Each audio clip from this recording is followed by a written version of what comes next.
Good morning बच्चों। मैं doctor शिखा तिवारी, पंडित शैलेंद्र प्रसाद त्रिवेदी महाविद्यालय रमाईपुर कानपुर से ऑनलाइन पढ़ाई में आपका स्वागत करती हूँ। मैं आपको आज बीए द्वितीय वर्ष द्वितीय प्रश्न पत्र हिंदी तथा साहित्य में इसकी प्रथम कहानी कफन, जो कि प्रेमचंद जी द्वारा लिखित है, के बारे में बताऊंगी। तो भैया सबसे पहले जानकारी के लिए कि कफन कहानी क्या है, कफन क्या है और इसमें क्या कौन कौन से पात्र हैं, क्या कहानी है, इस पर जाने से पहले हमें जो इनके कहानीकार है उसके बारे में भी जान लेना चाहिए।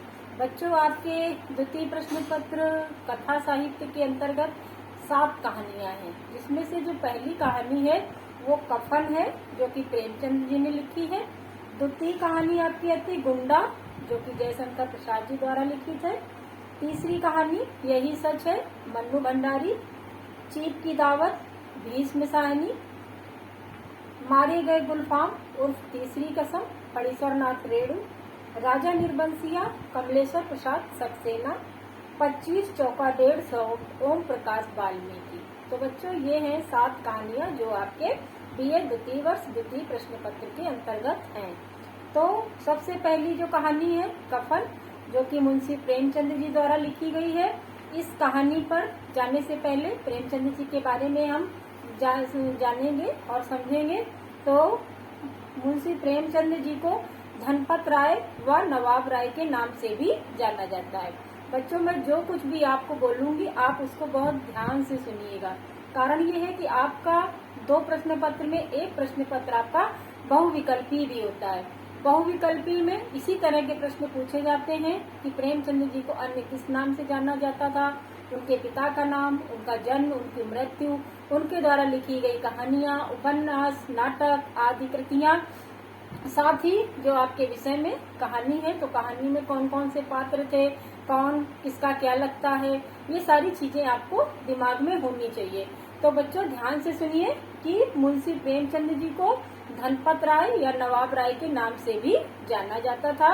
इनका जन्म 31 जुलाई 1880 में ग्राम लमही, वाराणसी, उत्तर प्रदेश में हुआ था। आपकी जो शिक्षा थी वो स्नातक तक की थी। आप प्रगतिशील लेखक संघ 1936 में अध्यक्ष भी रहे। आप का जो कार्य क्षेत्र है वो है अध्यापन वाला, लेखक वाला और पत्रकार वाला। आपकी जो कर्म भूमि है वो गोरखपुर है। आपकी जो मुख्य कृतियां हैं गबन, गोदान, बड़े घर की बेटी, ईदगाह, नमक का दरोगा, बूढ़ी काकी, पंच परमेश्वर, शतरंज के खिलाड़ी, रंगभूमि आदि। इसी के साथ आपने जो अपना साहित्यिक योगदान दिया है वो है उपन्यास, कहानी, नाटक, समीक्षा, संस्मरण। इन गद्य विधाओं पर भी आपने अपना जोरदारी के साथ स्थान बनाया है। आपकी जो प्रसिद्धि है वो आप उपन्यासों के सम्राट कहे जाते हैं, इस कारण आप प्रसिद्ध हुए हैं। और आपके विषय में जो अन्य जानकारी है उनमें से प्रेमचंद जी ने कुल 17 उपन्यास लिखे। अपने जीवन काल में प्रेमचंद जी ने कुल 17 उपन्यास लिखे, 300 से अधिक कहानियां लिखी, 3 नाटक लिखे, 10 अनुवाद किए, 7 बाल पुस्तकें तथा हजारों पृष्ठ के लेख लिखे। आपकी जो मृत्यु हुई वो 8 अक्टूबर 1936 में हो गई। तो इस दृष्टि से जो मुंशी प्रेमचंद जी हमारे सामने आते हैं वो विविध क्षेत्रों में अपना स्थान बनाए हुए आते हैं, और जिन्होंने न केवल उपन्यास लिखे बल्कि कहानियां भी लिखी, नाट्य साहित्य भी लिखे, इस क्षेत्र में भी उन्होंने अपना अप्रतिम योगदान दिया है। तो इतनी जानकारी के बाद अब हम बढ़ते हैं कहानी की ओर, जिसका नाम है कफन। कफन का अर्थ होता है मृत्यु के पश्चात जो कपड़ा शरीर पर ढका जाता है उस कपड़े को कफन कहते हैं। तो कफन में जिन मुख्य पात्रों ने योगदान दिया है या जिन मुख्य पात्रों का जिक्र किया गया है उनके नाम इस प्रकार है। बुधिया माधव की पत्नी है, जो प्रसव पीड़ा से तड़पकर मृत्यु को प्राप्त हो जाती है। घीसू माधव का पिता है, जिसकी पत्नी का देहांत हो चुका था। वह आलसी प्रवृत्ति का व्यक्ति है, बेकार है और कुछ भी करना नहीं चाहता है। माधव घीसू का पुत्र है, जिसका विवाह बुधिया से अभी पिछले साल ही हुआ था। यह भी अपने पिता घीसू की भांति कामचोर और आलसी प्रवृत्ति का है। जमींदार साहब दयालु हैं। घीसू द्वारा कफन के लिए पैसे मांगने पर 2 रुपए घीसू को दे देते हैं। अब इसकी कथा वस्तु आप संक्षेप में ध्यान से सुनिएगा। बहुत ही जिज्ञासापूर्ण कथा है, तो ध्यान से सुनिए बच्चों। घीसू और माधव जो कि आपस में पिता पुत्र है, घीसू पिता है, माधव पुत्र है। ये अलाव यानी जो आग जलाई जाती है हाथ पैर सेकने के लिए, तो ऐसे आग जला करके ये दोनों उसी आग के सामने चुपचाप बैठे हुए हैं। स्वभाव से दोनों आलसी कामचोर किस्म के इंसान हैं, इसलिए गांव में उन्हें कोई भी जल्दी से मजदूरी के लिए नहीं बुलाता है। कारण यह है कि अगर मजदूरी के लिए बुलाएंगे भी तो इनको काम करना नहीं है, मुफ्त की कमाई चाहिए। तो माधव की पत्नी बुधिया प्रसव पीड़ा से तड़प रही होती है, किंतु दोनों में से कोई भी उसके पास नहीं जाता। घीसू को प्रतीत होता है कि शायद वह नहीं बचेगी। घीसू माधव को उसे देखने जाने के लिए कह देता है, किंतु माधव कहता है कि मरना है तो मर क्यों नहीं जाती, मैं देख करके क्या कर लूंगा। इन कथनों से उसकी अकर्मण्यता और धन धान्य का अभाव स्पष्ट दिखाई पड़ता है। एक तो दोनों के पास पैसे नहीं थे, ऊपर से वो दोनों कामचोर भी थे। दोनों के पास यदि थोड़ा सा भी अनाज या रुपया होता था तो वे बड़े मजे से रहते थे। जब खाने को कुछ भी नहीं होता तब माधव पेड़ से लकड़ियां तोड़ता लाता और घीसू उन्हें बाजार में बेच देता था।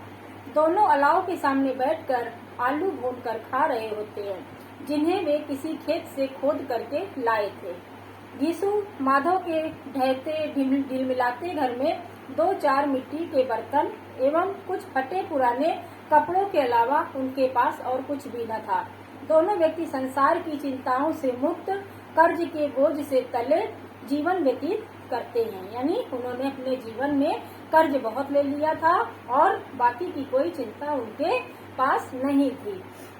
बुधिया प्रसव पीड़ा के कारण और अधिक चिल्लाने लगती है। तब घीसू माधव को जाने के लिए कहता है, किंतु माधव को लगता है कि अगर वह हट जाएगा तो घीसू आलूओं के एक बड़े हिस्से को खा लेगा। दोनों में से कोई भी अंदर नहीं जाता और दोनों जलते हुए आलू निकाल करके खाने लगते हैं। आलू इतने गर्म होते हैं कि उनकी जुबान हलक व तालू को भी जला देते हैं। आलू खाते खाते घीसू माधव को ठाकुर की बारात में खाए हुए भोज्य पदार्थों के बारे में बताता है। माधव घीसू की बात सोचकर कहता है कि आलू खत्म कर लेने के बाद दोनों वहीं सो जाएंगे।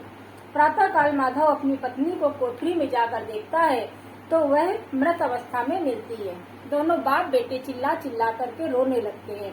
रोने पीटने की आवाज सुन करके पड़ोस के लोग आ जाते हैं एवं उन्हें समझाने बुझाने लगते हैं।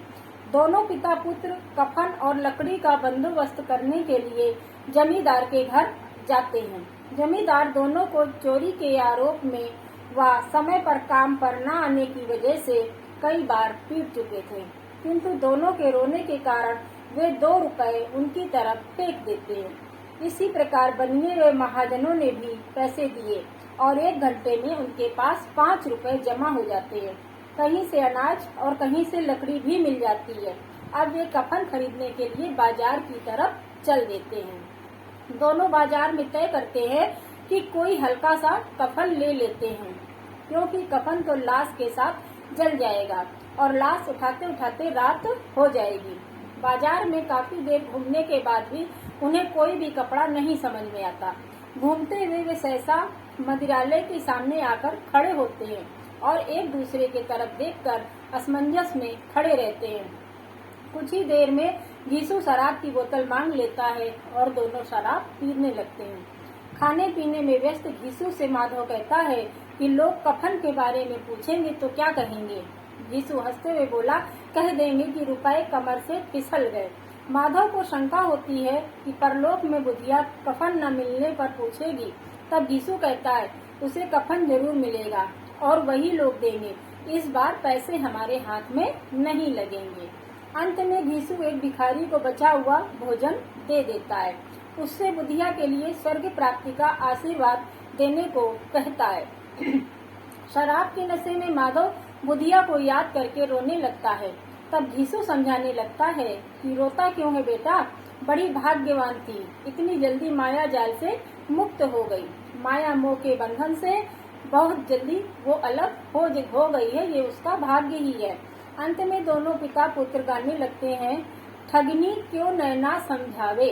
ठगनी दोनों नाचते हुए चल देते हैं और नशे में बेसुध होकर वहीं गिर पड़ते हैं।